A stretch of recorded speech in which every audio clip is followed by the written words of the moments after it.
Yo, parang di niya sineseryoso.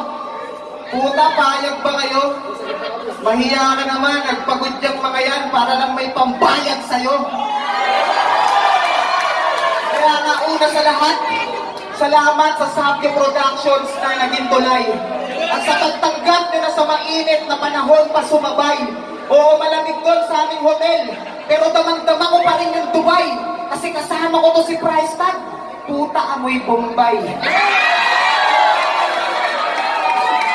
Kaya nga papasigawin ko ngayon yung tinatago mong saksang. Kasi siya yung nagpipiling hitman, pero wala pa namang napapaslang. Oo, peke yung imahe at pagmamaangas niyan. Yung pagyayabang mo parang exhaust fan, kasi yung hangin mo palabas lang. Tapos undefeated daw. Undefeated daw. Lagi nang sinisigaw. Pinagmamalaki ng todo.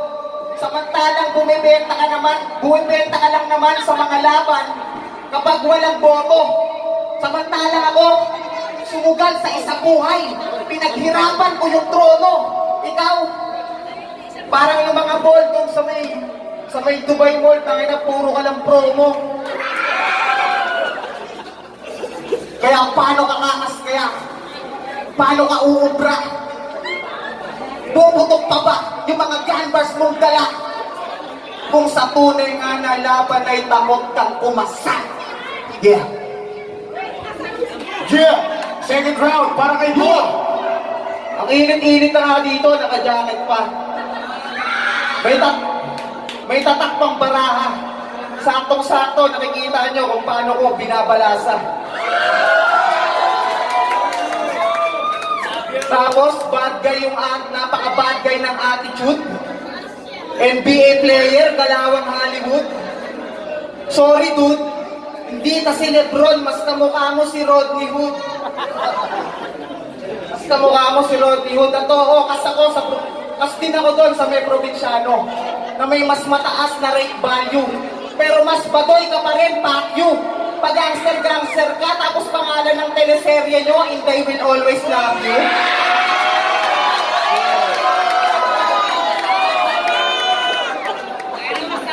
Pero tama na ang patawa. Gusto mo ng barang sakto?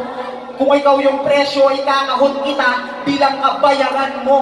Kasi kung ikaw yung price tag, ako yung cashier na katapat mo at nagkakaroon ka lang ng halaga sa kada punch ko.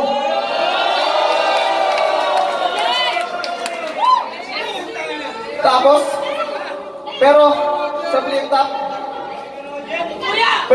top, kilala yung siga sa mga pagmamaangas niya. Kilala yung siga sa mga pagmamaangas niya. At sa forma, bit-bit na nadala.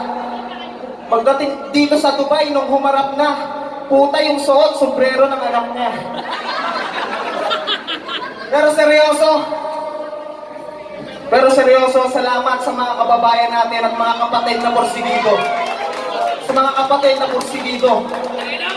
Para sa akin, mas mahalaga pa rin kayo sa salapi na ipinapalit sa piso. Para sa akin, naging wagi na ako sa naging biyahe namin dito dahil masaya na akong nakapagbahagi ng ngiti sa bawat bayaning Pilipino.